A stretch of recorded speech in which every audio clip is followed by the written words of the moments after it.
Charles Grodin worked here. Dustin Hoffman spent a summer. Jim Backus appeared too, with a broken leg. And Jessica Tandy and husband Hume Cronin, they all spent time at historic Rabbit Run Theater, out in the country on West Chapel Road in Madison. While the barn theater craze is a memory in most places, Rabbit Run continues to operate and thrive with numerous productions every summer. Over the years, through the 50s and 60s, we've had quite a few acting greats perform here at Rabbit Run. Dustin Hoffman spent the summer of 1962 here. Jim Backus has been here.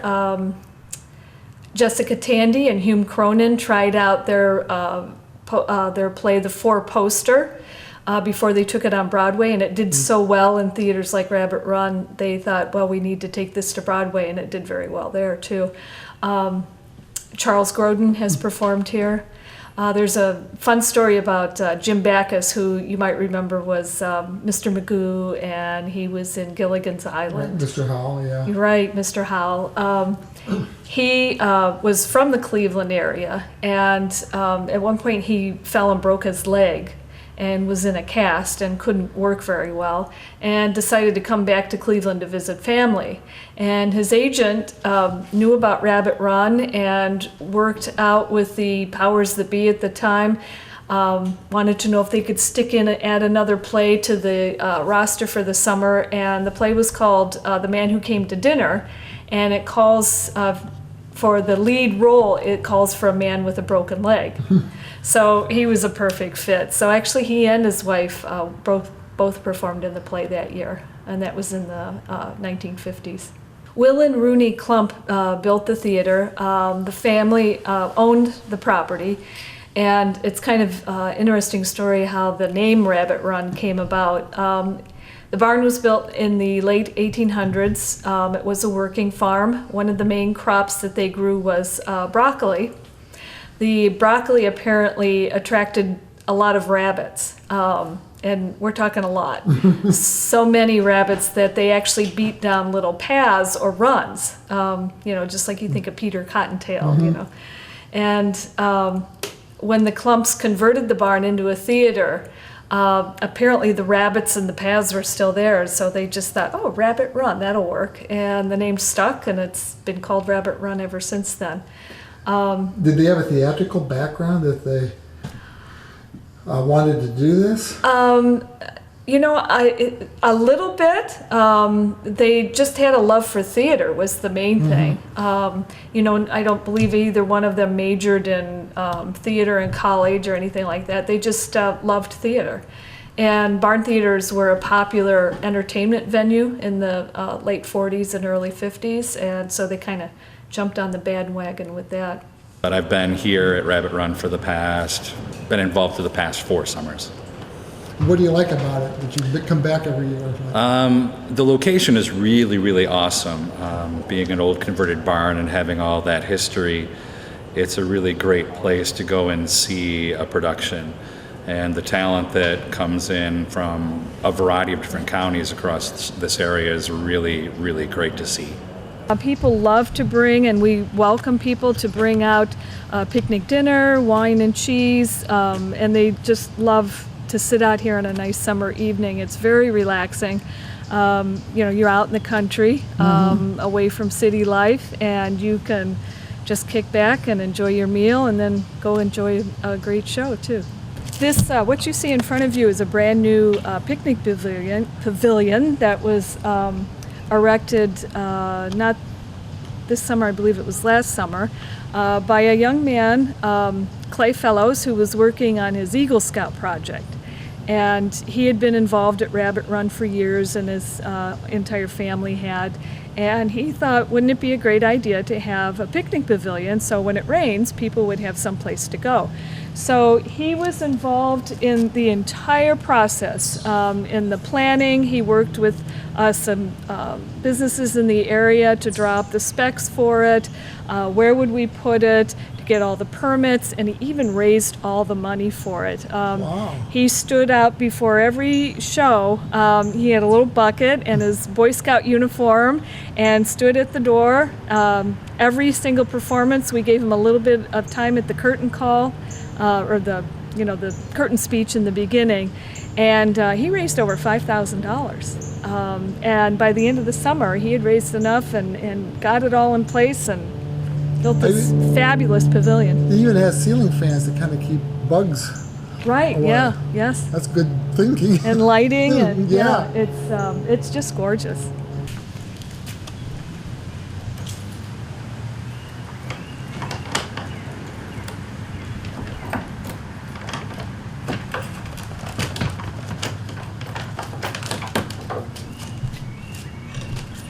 At the time, Madison was known as kind of a resort area, and at the turn of the century, there are a number of very large homes in the area that millionaires in Cleveland, and actually at the turn of the century, Cleveland, I think it was as many as half of all the millionaires in the country lived in the Cleveland area, and a number of them had homes, summer homes out in this area, and then also some of the upper class in the Pittsburgh area would also vacation in this area. So it was kind of known as a little vacation area up through the 50s. And in the 60s, at some point, it began to turn into a bedroom community and wasn't known so much for that. Did this close for a while? It did. It was closed for about 10 years in the 1970s. Some actors in the area, or people who just had a love for theater, formed a group called the Friends of Rabbit Run, and they leased the theater from one of the Klumps. Still owned it at the 1979, and they leased the barn and put a lot of hard work into the barn to get it back in shape, and opened up in 1980. Their first show was Joseph and the Amazing Technicolor Dreamcoat, and we haven't closed since then. We've been open every summer. So you get a lot of support. We do, yeah. The community is so supportive of the theater. We have well over 400 volunteer spots throughout the summer, and we don't have any problem filling those spots. People love to come out here. It is an interesting place. The theater is just beautiful. Yeah, it has a rustic, homey quality to it. And we throw open the barn doors on a warm summer eve so you can get some of the breeze from the lake, because we're very close to the lake. Yeah, all of these doors will open up. And then if it's not so warm, we keep them closed. And how many performances, or how many plays do you do a summer? We do 4 to 5 different shows a summer. Each show runs 2 to 4 weekends. Currently we're running Hello Dolly. We still have 2 more weekends for that show.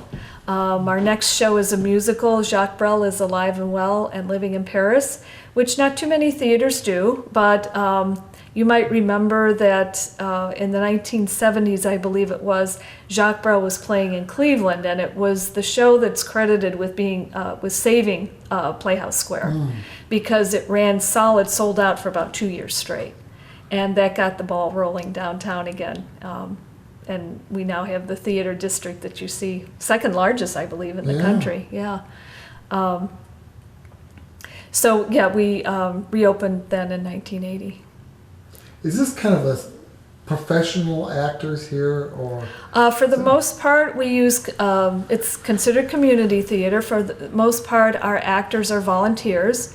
Once in a while, we'll have an equity actor, but for the most part, it's community theater. Rabbit Run operates under the auspices of Rabbit Run Community Arts Association, which is a fine arts organization that runs year-round, and we offer instruction in all the major disciplines of the fine and performing arts. We do music, private music lessons, group music lessons, we have art classes, and so the theater operates.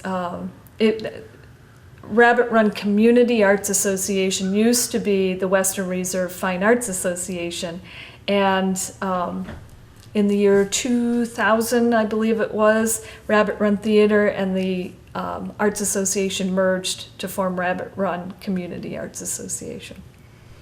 So, and yes, we do a number of events throughout the year. Sometimes we'll take the show on the road and do some productions at different venues. We've done shows, been able to use the theater at Lakeland Community Theater. We've put on some shows at the Lodge at Geneva. We also sponsor our annual Juried Art Show that runs through May. And we do that in cooperation with the Madison Public Library. That's the one I remember, yeah. Right. So do you have the instruction stuff? Do you do that in here, or are there? No, we have a separate facility in Madison Village, Okay. right on Park Street. Okay. And that's where the main office is and where we do all our arts instruction. We also operate 5 different youth camps during the summer, too. We have a pop star camp, several different theater camps, and several art camps, too. We currently are in production with Hello Dolly, which runs for the next 2 weekends through July 10th. And after that, we open with the musical review Jacques Brel is Alive and Well and Living in Paris, which is credited with being the show that saved Playhouse Square downtown Cleveland. That will run for 3 weekends. And we close the summer, the last 3 weekends in August, with Noel Coward's comedy, Private Lives. And that will take us through the summer then. How do you decide what plays to do? That is done by our executive director, Brent Learned, and he also discusses it with some other people that are very involved with the theater to get their feedback. And Do you try to do some less known stuff mixed with some really popular stuff? Or we try to do a mix. We have a lot of groups that come out. A lot of tour operators will bring motor coaches out here. So we always try to do 1 or 2 musicals because a lot of times people really like those musicals. And we try to do a comedy and a murder mystery or a mystery. So we do try to mix it up a little bit.